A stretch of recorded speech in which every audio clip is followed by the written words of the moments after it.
जय श्री कृष्ण। क्या आपके जीवन में कोई प्रेम विवाह की संभावना बनती है? क्या आप अपने प्रेमी से अपना विवाह कर पाने में सफल होंगे? क्या आपकी कुंडली में प्रेम विवाह का कोई योग है? अगर है तो वो योग कैसे बनता है, आइए इस बारे में मैं आपको बताता हूँ। देखिए, प्रेम विवाह का जो सबसे महत्वपूर्ण अंग होता है वो ये होता है कि लोग एक दूसरे को जानने में काफ़ी हद तक सफल होते हैं। एक दूसरे की क्रिया प्रतिक्रिया, पसंद नापसंद, जीवन शैली, इस बारे में जानकारी करने का हमें समय प्राप्त हो जाता है, जिससे आगे जीवन में बढ़ पाना संभव होता है और एक सुखी वैवाहिक जीवन हम व्यतीत कर पाते हैं। परंतु ये संभावना तभी मजबूत होगी जब आपकी कुंडली में ऐसे कोई योग होंगे।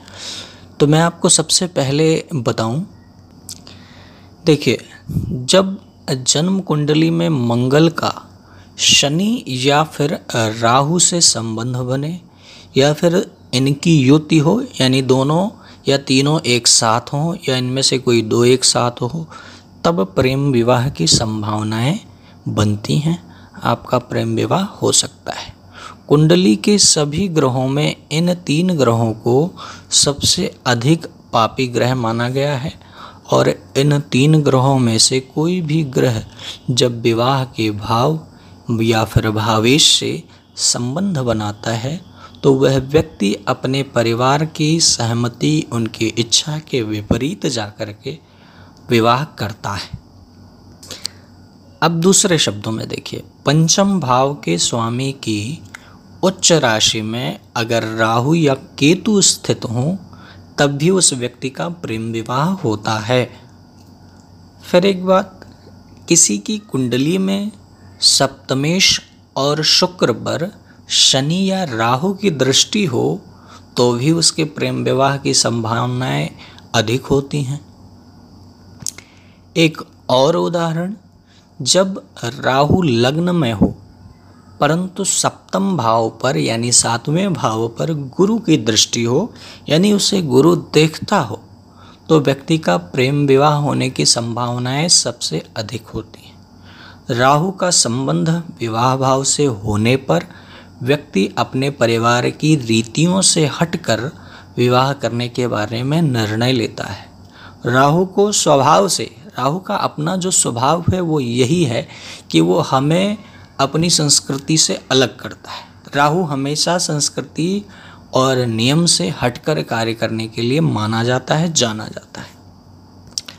अब इसके अतिरिक्त हम बात करें, जब शुक्र लग्न से पंचम या फिर नवम या फिर चंद्रमा लग्न से 5वें भाव में स्थित हो तो प्रेम विवाह की संभावनाएं बढ़ जाती हैं। दूसरे शब्दों में, प्रेम विवाह के योगों में जब पंचम भाव में मंगल हो तथा पंचमेश और 11वें भाव का एकादशेश राशि परिवर्तन अथवा दोनों कुंडली के किसी भी एक भाव में एक साथ स्थित हों तो उस स्थिति में वह जातक प्रेम विवाह करता है।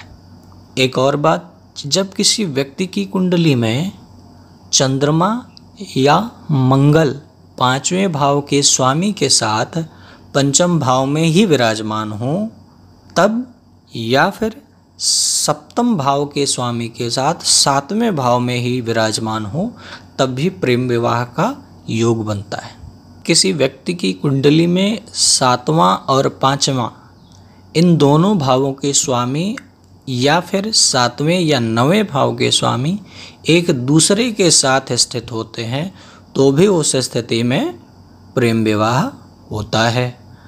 अब अगर 7वें भाव में शनि या केतु की स्थिति हो तो उस व्यक्ति का प्रेम विवाह होता है।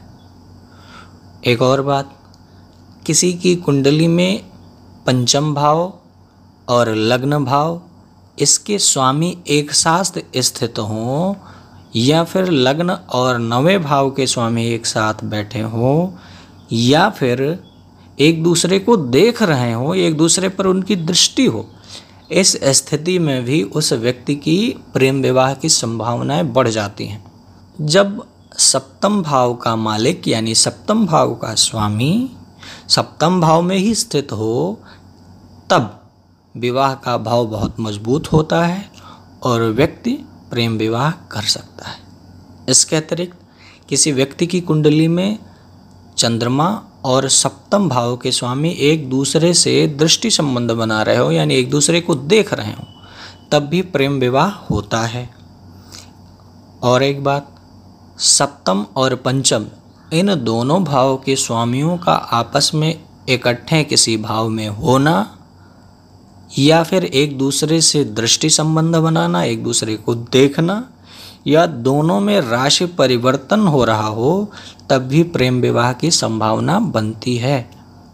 इसके अतिरिक्त द्वादश भाव में लग्नेश सप्तमेश की युति हो, यानी 12वें भाव में लग्नेश और सप्तमेश एक साथ हों, व भाग्येश इनसे दृष्टि संबंध बना रहा हो, इनको देख रहा हो, ऐसी परिस्थिति में प्रेम विवाह की संभावनाएं बनती हैं।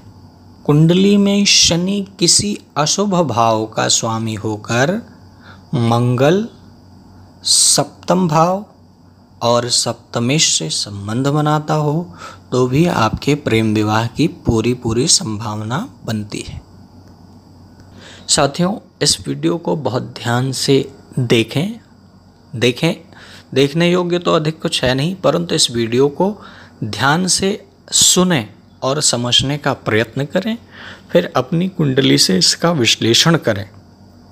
अगर आपको सही जानकारी मिलती है, आप समझ पाते हैं कि आपका प्रेम विवाह वाकई में संभव है, तो अच्छी बात है। अगर आप इसको समझने में असमर्थ हैं तो किसी ज्योतिष की सलाह लें। आप हमसे भी संपर्क कर सकते हैं।